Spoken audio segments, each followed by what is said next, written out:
City news తెలుగుకి స్వాగతం. ఈనాటి వార్తా విశేషాలు. కేంద్ర వార్షిక బడ్జెట్ 2025-26 ని కేంద్ర ఆర్థిక మంత్రి నిర్మలా సీతారామన్ లోక్సభలో ప్రవేశపెట్టారు. మొత్తం 50,65,000 కోట్లతో కేంద్ర బడ్జెట్ ని ప్రవేశపెట్టారు. బడ్జెట్ లో ప్రధానంగా మధ్యతరగతి ప్రజానికానికి భారీ ఊరట లభించింది. 12 లక్షల లోపు ఆదాయం ఉన్న వారికి పూర్తిగా పన్ను మినహాయింపు ఇస్తున్నట్లు కేంద్రం ప్రకటించింది. కేంద్ర బడ్జెట్ లో కేటాయింపులు ఇలా ఉన్నాయి. రక్షణ శాఖకు 4,91,732 కోట్లు, గ్రామీణాభివృద్ధికి 2,66,817 కోట్లు, హోంశాఖకి 2,33,211 కోట్లు, వ్యవసాయ అనుబంధ రంగానికి 1,71,437 కోట్లు, విద్య 1,28,650 కోట్లు, ఆరోగ్య 98,311 కోట్లు, పట్టణాభివృద్ధి 96,777 కోట్లు, ఐటీ టెలికాం 95,298 కోట్లు, విద్యుత్ 81,174 కోట్లు, వాణిజ్య పరిశ్రమలు 65,553 కోట్లు, సామాజిక సంక్షేమం 60,052 కోట్లు, వైజ్ఞానిక విభాగాలకి 55,679 కోట్లు కేటాయించారు. అదేవిధంగా కేంద్ర ప్రభుత్వం అదిరిపోయే శుభవార్త చెప్పింది. పన్ను చెల్లింపుదారులకి బంపర్ న్యూస్ ఇచ్చింది. 12 లక్షల లోపు ఆదాయం కలిగిన వారు ట్యాక్స్ కట్టాల్సిన పని లేదని స్పష్టం చేసింది. కొత్త పన్ను స్లాబులకి సవరించింది. కేంద్ర ప్రభుత్వం 12 లక్షల వరకు పన్ను మినహాయింపు ఇచ్చింది. Personal income tax reforms with special focus on middle class. Democracy, demography and demand are the key support pillars in our journey towards Viksit Bharat. The middle class provides strength for India's growth. This government, under the leadership of Prime Minister Modi, has always believed in the admirable energy and ability of the middle class in nation building. In recognition of their contribution,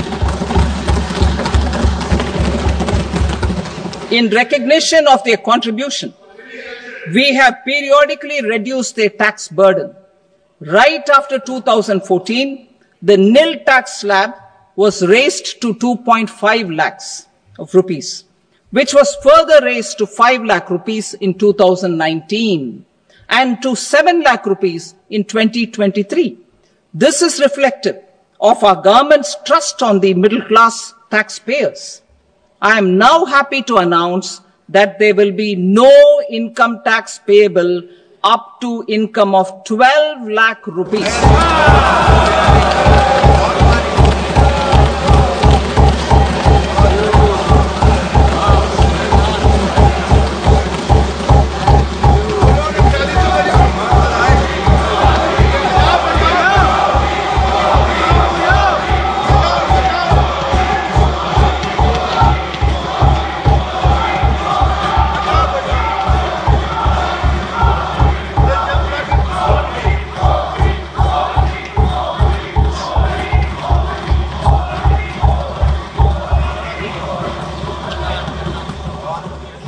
So, average income of 1 lakh per month, other than the special rate income such as capital gains, under the new regime, this limit will be 12.75 lakh for salaried taxpayers due to the standard deduction of 75,000. Slabs and rates are being changed across the board to benefit all taxpayers.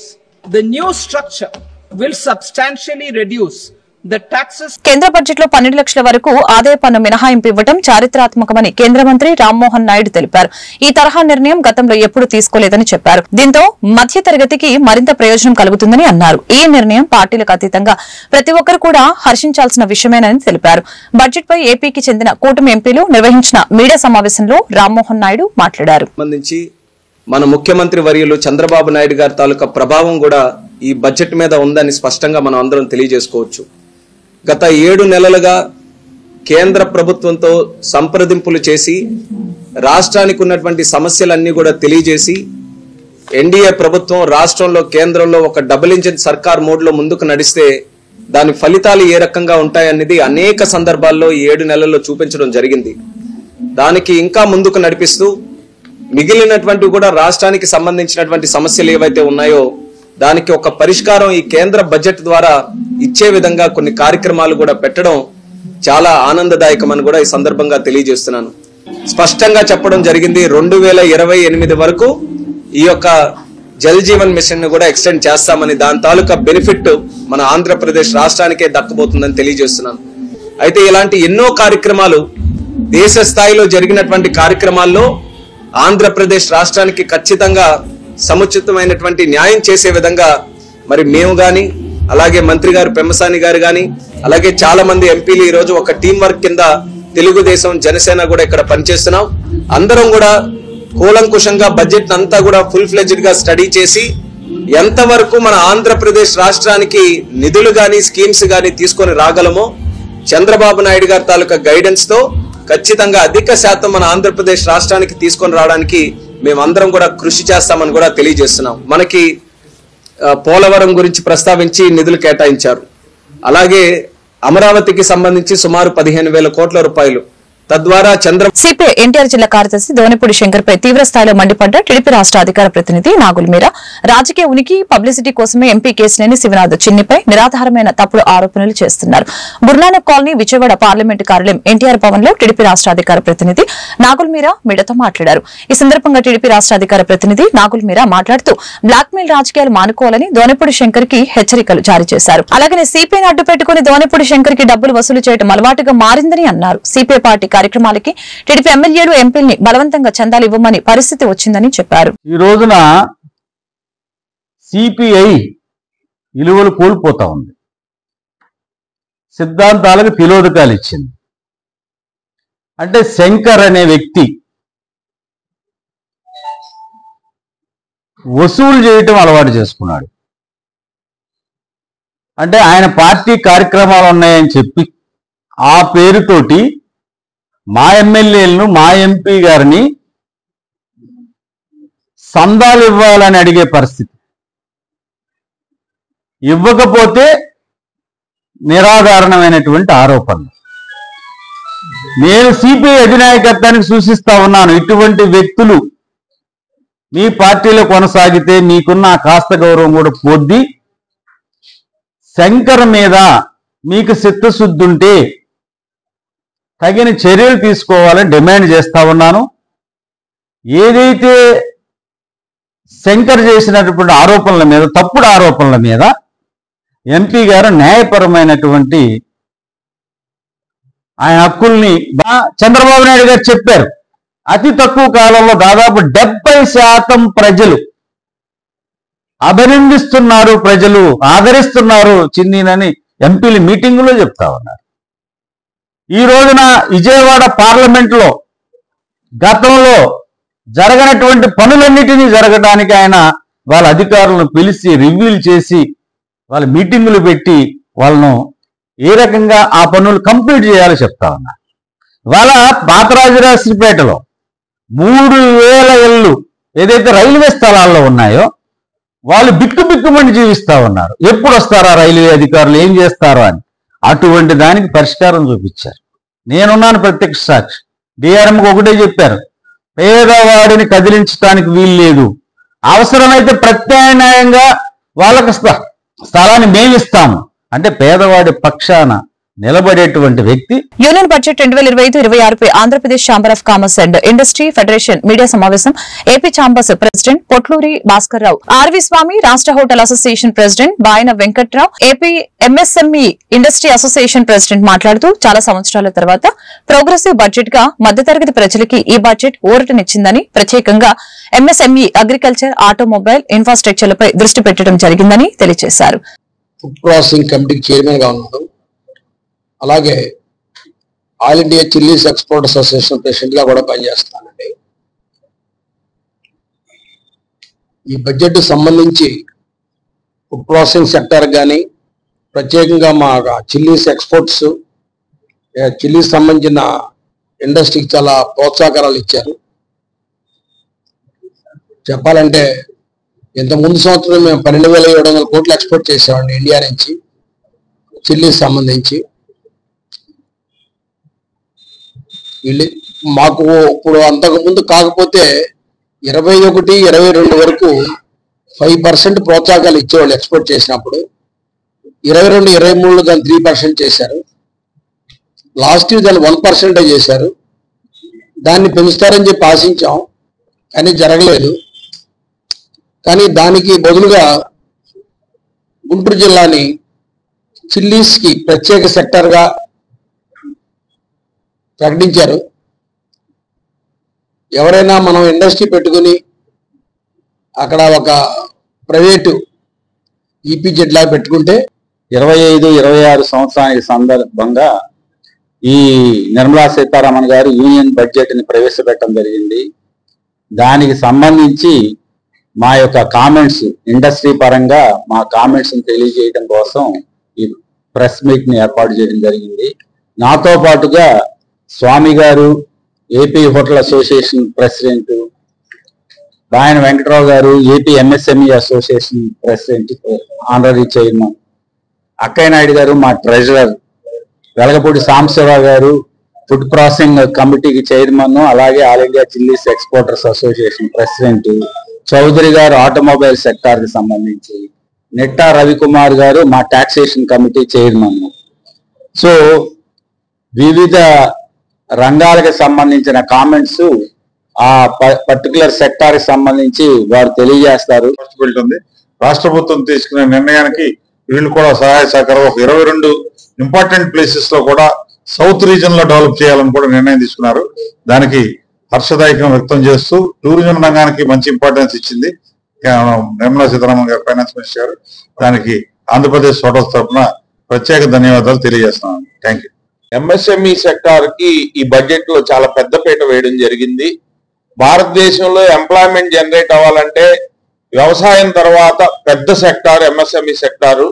ఈ sector ని స్వయం ప్రతిపదికతో MSME sector ని unemployment నుంచి individual industrialist గా promote చేయడానికి భారతదేశ government ఈ budget 25-26లో చాలా ప్రాధాన్యత ఇచ్చారు.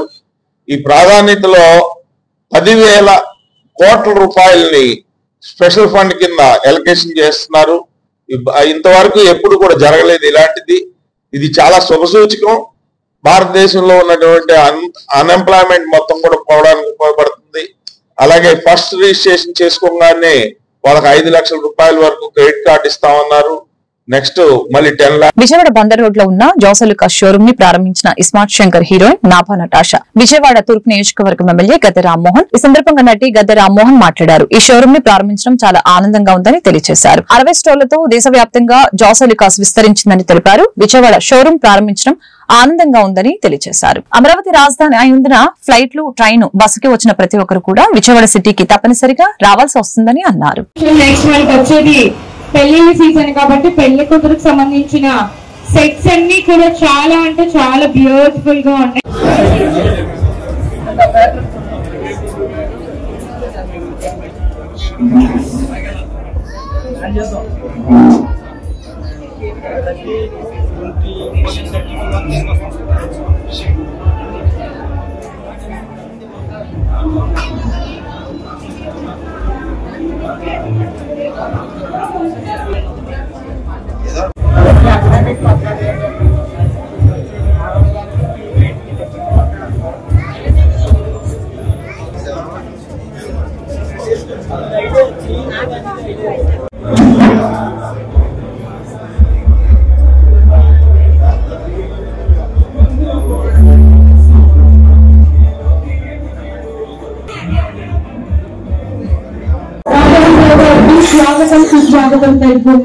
Thank you so much for coming, sir. Thanks a lot.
Vijayawada ela unnaru. It's always great to be here in this city. Ee roju Jose Alucas store inauguration cheyadaniki nenu vachanu and I feel very very happy. 60 stores all across the country and 12 years jarugutundi. Include ఏంటంటే 50% off on all the making charges, right? Yeah, and beautiful collection. I'm also wearing a beautiful diamond set. Chala అందంగా ఉంది అన్ని collection. So please come and shop for all your occasions along with your family, friends and lovers, whoever you want to buy diamonds for. So yeah, please come. Jose Alucas ఇది 12 సంవత్సరాల నాడు ప్రారంభించబడింది. మనకి 12 సంవత్సరాలు అంటే మన సాంప్రదాయ సంస్కృతిలో ఒక పుష్కర కాలం అంటే అది ఒక మెజర్మెంట్ డేస్, మెమొరబుల్ డేస్ అన్నమాట. సో 12 సంవత్సరాలతో రినోవేట్ చేసి థర్డ్ ఫ్లోర్ కూడా మొత్తం తీసుకుని దీనిలో స్పెషల్ ఫీచర్స్ ఏమైనా ఉన్నాయంటే వేస్టేజ్ లో 50% డిస్కౌంట్. అది కన్జ్యూమర్ కి చాలా బెనిఫిట్ అయిన అవకాశం. దాంతో డైమండ్స్ వీటన్నిటి కూడా లేటెస్ట్, ఇది ఒక special. Jos Alukkas well noted and చాలా పేరుని గనిగిన సంస్థ.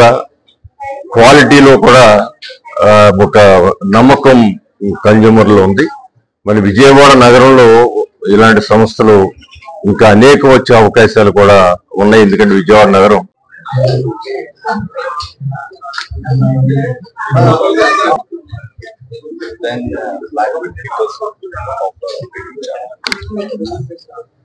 What else do you want to say? That's all? That's it. Okay. So, Vijayawada వాసులందరికీ కూడాను గుడ్ ఆఫ్టర్నూన్ అండి. సో ఈ రోజు మన జోస్ అలుకాస్ వారి 12 సంవత్సరాలు పూర్తి చేసుకున్నాము విజయవాడలో. అదే విధంగా ఈ షోరూమ్ ని సరికొత్తగా తీర్చిదిద్దడం అనేది జరిగింది. ఇంతకు ముందు వచ్చిన కస్టమర్స్ ఎవరైతే ఉన్నారో మళ్ళీ కొత్త షోరూమ్ లో ఎంటర్ అయిన ఒక ఫీల్ అవుతారు. సో ఏంటంటే ఇప్పుడు కొత్తగా మనకి ఏంటంటే థర్డ్ ఫ్లోర్ లో కూడా సిల్వర్ జ్యువెలరీ మనం ఇంట్రడ్యూస్ చేయడం అనేది జరుగుతుంది. ఇంతకు ముందు ఉన్న డిజైన్స్ తో మనం కంపేర్ చేసుకుంటే ఇప్పుడు కంప్లీట్ గా మనకి full gospel churches of India Gudivada వారు నిర్వహించిన గోల్డెన్ జూబ్లీ సెలబ్రేషన్స్ క్రైస్తవ మహాసభలు ఫిబ్రవరి 7, 8, 9 తేదీలలో చర్చి ఆవరణలో నిర్వహిస్తున్నామని కన్వీనర్ రేవరెండ్ జాషువా డానియల్ తెలిపారు. ఈ సందర్భంగా president full gospel churches of India bishop doctor Appikatla Joshua మీడియాతో మాట్లాడారు.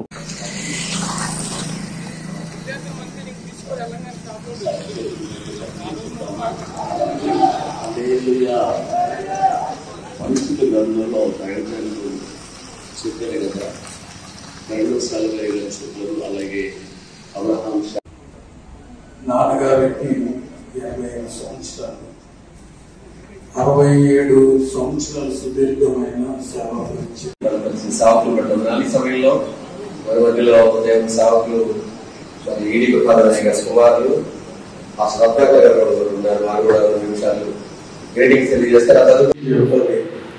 మా నాన్నగారు 67 సంవత్సరాలు సేవ చేసిన 88 సంవత్సరాలు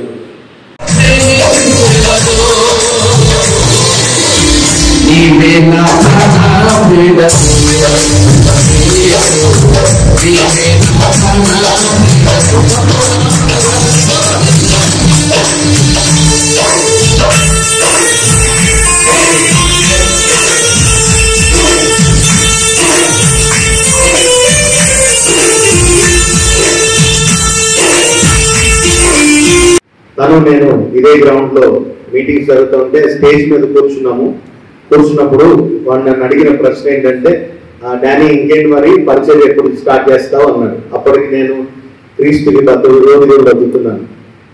సో వాడు నన్ను అడిగిన ప్రశ్నకు నేను చెప్పిన సమాధానం ఏంటి అంటే, నీ దేవుడిని నాతో మాట్లాడమను, అప్పుడు ప్రారంభిస్తాను అన్నాను. నీ దేవుడు ఏ దేవుడు అయితే నువ్వు ఆరాధన చేస్తున్నావో ఆ దేవుడిని నాతో మాట్లాడమను, నేను పరిచర్యకు ప్రారంభిస్తాను అంటే, డానియల్ విల్ఫ్రెడ్ నన్ను అడిగిన ప్రశ్న ఏంటంటే, నా దేవుడు లోకమును సృజించాడు, నా దేవుడు సమస్తమును సృజించాడు, ఆ దేవుడు మాట్లాడే అర్హత నీకుందా అని అడిగాడు. సో ఆ రోజు నేను దానికి ఒక సమాధానం చెప్పాను. నేను ఎలక్ట్రానిక్స్ అండ్ కమ్యూనికేషన్ ఇంజనీరింగ్ చేశాను, నెలకి 70,000 సంపాదిస్తున్నాను. ఎందుకంటే ఎలిజిబిలిటీ ఏం కావాలి మీ దేవుడు మాట్లాడటానికి అంటే, హృదయ శుద్ధి గలవారు ధన్యులు, వారు దేవుణ్ణి చూచెదరు. నీ హృదయం శుద్ధిగా ఉన్నదా, నా తండ్రి నీతో మాట్లాడే అర్హత నీకున్నదా అని ఒక మాట అని వాడు వెళ్ళిపోయాడు. ఆ మాట నన్ను చాలా కృంగదీసింది, నన్ను ఆలోచింపజేసింది. ఈరోజు ఒక దైవజనుడుగా నన్ను నిలబెట్టింది. దేవునికి స్తోత్రం కలుగును. సర్వ జగద్రక్షకుడైన యేసుక్రీస్తు ప్రభు వారి యొక్క శుభనామములో మీ అందరికీ వందనములు, నా దీవెనలు. Full gospel church of India సహవాసం తరపున 1975 సంవత్సరం నుండి గుడివాడ పట్టణంలో ఐఎంబిఆర్ ప్రక్కని ఫుల్ గాస్పెల్ చర్చ్ ఆవరణలో మహాసభలు జరుగుతూనే ఉన్నాయి. రేపు ఫిబ్రవరి 7, 8, 9 తారీఖుల్లో ఈ యొక్క మహాసభలకి ప్రేమపూర్వకంగా మిమ్మల్ని ఆహ్వానిస్తున్నాం. ఈ మహాసభల యొక్క ప్రత్యేకత ఏంటంటే గోల్డెన్ జూబ్లీ అనగా సభలు ప్రారంభించి ఇది 50వ సంవత్సరం.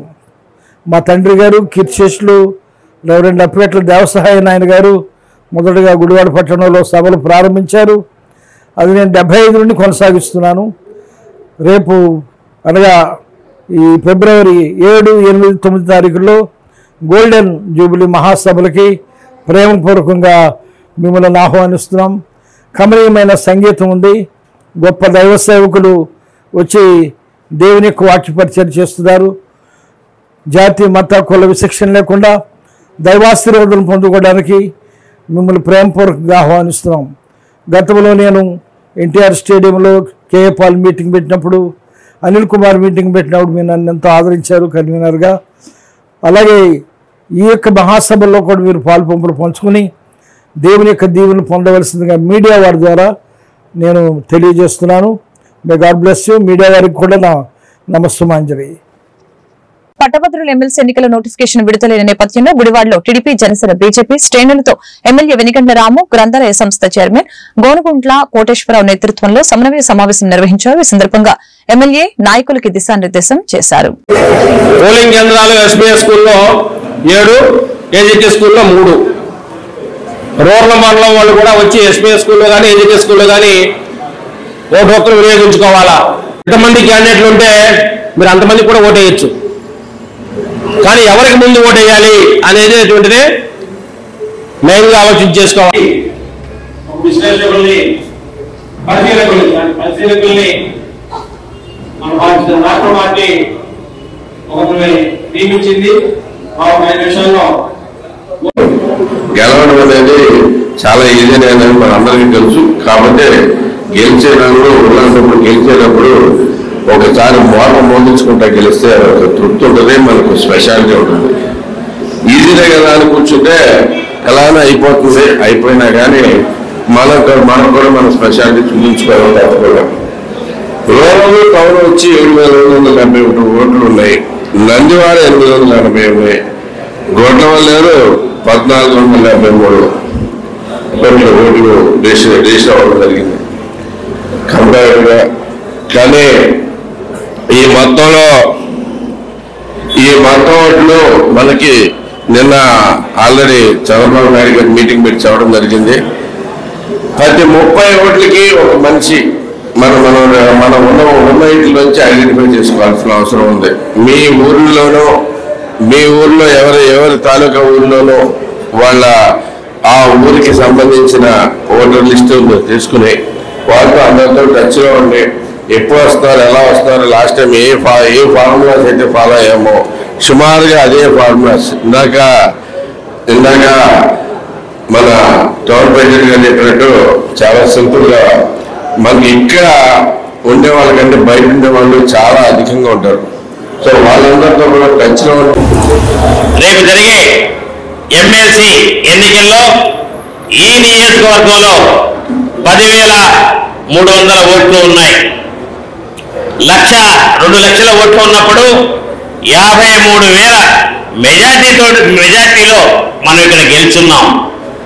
అప్పుడు ఏ విధంగా అయితే కసిగా ఇక్కడ ఓడించాలని చెప్పి అనుకున్నామో అదే విధానంలో నేడు అధికారంలోకి వచ్చిన తర్వాత మొట్టమొదటి ఎన్నిక ఈ యొక్క గ్రాడ్యుయేషన్ ఎమ్మెల్సీ ఎన్నిక జరుగుతుంది కాబట్టి మనందరం కూడా కలిసికట్టుగా బీజేపీ, జనసేన, తెలుగుదేశం పార్టీ కార్యకర్తలు అందరం కలిసి ఒక 10,300 ఓట్లు ఉన్నాయి. వాటిని మనందరం నేను 30 మందిని ఇంకొకరు 30 మంది అని చెప్పేసి మండల వైజ్గా రాష్ట్ర బీజేపీ సీనియర్ నాయకులు డాక్టర్ సిఎల్ వెంకట్రావు ఆధ్వర్యంలో గుడ్లవల్లేరులోని జన్మభూమి మెడికల్ క్యాంప్ లో శనివారం వందలాది మంది రోగులకి వివిధ రుగ్మతలకి వైద్య పరీక్ష నిర్వహించారు. ఏలూరు సెయింట్ జోసెఫ్ డెంటల్ వారి వైద్యులు రోగులకి దంత వైద్య పరీక్షల్ని నిర్వహించడం జరిగింది. ఈ రోజు రేపు కూడా వైద్య సేవలు అందించనున్నామని డాక్టర్ సిఎల్ వెంకట్రావు తెలిపారు.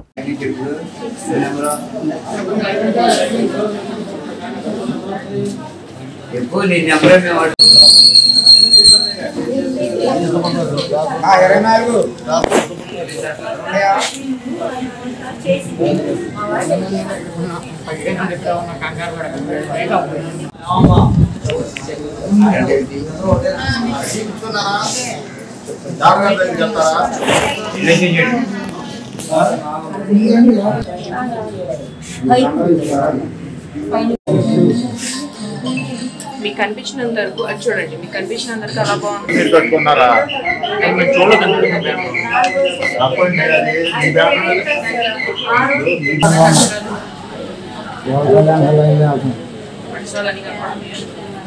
క్లారిటీగా ఉందా? హాస్పిటల్ వాళ్ళతో తీసుకు ఏం వాడుతున్న మందులు గ్యాస్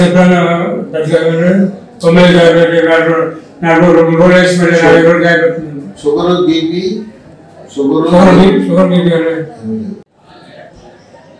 గుడ్లవల్లేరు జన్మభూమి మెడికల్ సెంటర్లో ఫిబ్రవరి 1వ తేదీ శనివారం కంటి వైద్యం, అలాగే విజయవాడలో ఉండే పీవీఆర్ మల్టీ స్పెషాలిటీ హాస్పిటల్ వారు ఉచిత వైద్య సేవలు నిర్వహించారు. ఈసీజీ, గుండెకు స్కానింగ్, 2D ఎకో పరీక్ష, రక్త పరీక్షలు ఉచితంగా చేయబడినాయి. దీంతో పాటు ఏలూరు నుంచి సెయింట్ జోసెఫ్ డెంటల్ కాలేజ్ నుంచి దంత వైద్య నిపుణులు వచ్చి దంత వైద్యం గురించి కావలసిన చికిత్సలు చేయడం జరిగింది. ఆదివారం నాడు ఎల్వి ప్రసాద్ కంటి హాస్పిటల్ వారితో పాటు Kamineni super speciality hospital Vijayawada నుంచి డాక్టర్లు వచ్చి రక్త పరీక్షలు, గుండె పరీక్షలు నిర్వహిస్తారు. ఆదివారం నాడు గుడివాడకు చెందిన డాక్టర్ భవానీ హోమియో స్పెషలిస్టు, ఆమె రోగులకు ఉచితంగా హోమియో మందులు కూడా పంపిణీ చేస్తారు. రోగ నిరోధక శక్తిని పెంచడానికి, రోగాలు రాకుండా కూడా ఆమె మందులు పంపిణీ చేస్తున్నారు. 2 రోజులు కూడా శనివారం, ఆదివారం అవసరమైన వారికి షుగరు, బీపీ, కాళ్ళ నొప్పులు, కీళ్ళ నొప్పులు, నడుము నొప్పి ఇలాంటి వాటన్నిటికీ కూడా మందులు కూడా ఉచితంగా ఏర్పాటు చేయబడుతున్నాయి. ఎవరికైనా ఆపరేషన్ కావాలంటే ఆరోగ్యశ్రీ కార్డు కింద పీవీఆర్ మల్టీ. గుడివాడ జనసేన నాయకులు సందు పవన్ మీడియా సమావేశం నిర్వహించారు. ఈ సందర్భంగా ఆయన మాట్లాడుతూ పార్టీ గెలుపు ఓటములు సహజమేనని, 20 సంవత్సరాలుగా ఎన్నుకోబడిన ఎమ్మెల్యే ఓడిపోగానే అడ్రస్ లేకుండా వెళ్లిపోయారని, నిన్న కొంతమంది మీడియా ముందు జనసేన కూటమి ప్రభుత్వం గురించి చౌకబారు విమర్శలు చేస్తున్నారని, స్థానిక ఎమ్మెల్యే త్రాగునీరు కోసం ఎంతో కృషి చేశారని చెప్పారు. అభివృద్ధి కోసం రాత్రింబవళ్లు కష్టపడుతున్నారని, సంవత్సరం కూడా గడవని ప్రభుత్వం మీద విమర్శలు చేసే ముందు ఆలోచించుకొని మాట్లాడాలని అన్నారు. లేకపోతే మళ్లీ ఎన్నికల్లో డిపాజిట్ కూడా రాకుండా ప్రజలు మీ యొక్క తోకలు కట్ చేస్తారని హెచ్చరించారు. అమరావతినేమో అటకెక్కించి వైజాగ్నేమో సముద్రంలో కలిపేసి, అదేవిధంగా కర్నూలునేమో అయోమయ ప్రజానికానికి గురి చేసినటువంటి పరిస్థితిని ఆంధ్రప్రదేశ్ ప్రజలంతా గమనించి మీకు కనీసం ప్రతిపక్ష హోదా కూడా లేకోకుండా ఈ రోజున మిమ్మల్ని కుక్క కాటుకు చెప్పు దెబ్బ మాదిరిగా మీకు బుద్ధి చెప్పినటువంటి పరిస్థితిని మీరు మరవద్దని చెప్పని కూడా మిమ్మల్ని హెచ్చరిస్తా ఉన్నాం. మీరు నిన్న మాట్లాడుతూ ఉన్నారు జనసేన పార్టీ గురించి. ఈరోజు నేను మిమ్మల్ని సూటిగా అడుగుతా ఉన్నా, మిమ్మల్నే సూటిగా అడుగుతా ఉన్నా. 20 సంవత్సరాలు గుడివాడ నియోజకవర్గాన్ని ఎమ్మెల్యేగా పాలించినటువంటి వ్యక్తి 2019 నుంచి 2024 మధ్యలో చేసినటువంటి మంత్రి పదవిని అడ్డం పెట్టుకుని అడ్డగోలుగా చేసినటువంటి దౌర్జన్యాలు, అడ్డగోలుగా దోచుకున్నటువంటి సొమ్ముతో ఎక్కడికి ఉడాయించాడు మాస్టారు అని చెప్పి నేను మిమ్మల్ని సూటిగా అడుగుతా ఉన్నా. ఇక్కడ ప్రజలు నిజంగా మీరు చెప్తున్నట్టు అంతే ఇబ్బందులు పడతా ఉంటే మరి ఆ ఎమ్మెల్యే 20 సంవత్సరాలు చేసినోడు ఏడి, ఎక్కడికి వెళ్ళిపోయాడు? మీరు తోకల్లాగా తలే లేదు అసలు మీ పార్టీ గుడివాడలో తల్లేని మీరు తోకల్లాగా మీరు వచ్చి మీడియా కొట్టాల ముందు మాట్లాడుతూ ఉంటుంటే చూసే వాళ్ళందరూ హాస్యాస్పదంగా నవ్వుతూ ఉన్నారు. మిమ్మల్ని చూసి నవ్వుతూ ఉన్నారు. మీ భయం ఏంటంటే గుడివాడ నియోజకవర్గంలో ఎక్కడి నుంచో వచ్చాడని చెప్పి మీరే విమర్శించినటువంటి వ్యక్తి సేవకుడు నేను, స్థానికుడు నేను అనేటువంటి నినాదంతో ప్రతిరోజు గుడివాడ నియోజకవర్గ అభివృద్ధి కోసం కూటమి ఎమ్మెల్యే గారు వెనుగళ్ల రాము గారు అహర్నిశలో కష్టపడతా ఉన్నాడు. రాత్రి కూడా 11:30 వరకు కూడా ప్రజా సమస్యల మీదే ఆయన కష్టపడి అలుపెరగానే సేవ చేస్తూ ఉన్నాడు. ఇవన్నీ ఓర్వలేని మీరు మీ ఉనికిని కోల్పోతారనేటువంటి భయంతో మీరు మాట్లాడుతూ ఉన్నారు. మీరు చెప్పేదానికి ఒక సామెత గుర్తొస్తా ఉంది నాకు. కన్నతల్లికి అన్నం పెట్టలేనోడు పిన్నతల్లికి పేటేసి పట్టు చేరేస్తానని చెప్పని మాదిరిగా మీరు మాట్లాడుతూ ఉంటే ఏంటి ఈ మాటలు? రాజకీయాల్లో గెలిపోవటం అనేది సహజం. గెలిచినటువంటి వ్యక్తి ఎమ్మెల్యే అవుతారు, ఓడిపోయినటువంటి ఎమ్మెల్యే ఎవరైతే అభ్యర్థి ఉంటాడో స్థానిక ప్రజానికానికి దగ్గరగా ఉంటూ మళ్ళీ తనకు అవకాశం ఇవ్వని చెప్పని అడుగుతారు, సేవ చేసుకుంటారు. అంటే 20 సంవత్సరాలు చేసినటువంటి వ్యక్తి పారిపోతాడా? ఎందుకు పారిపోయాడు? ఈ వార్తలు ఇంతటితో సమాప్తం. మరొక బులెటిన్ మళ్ళీ కలుద్దాం. నమస్కారం.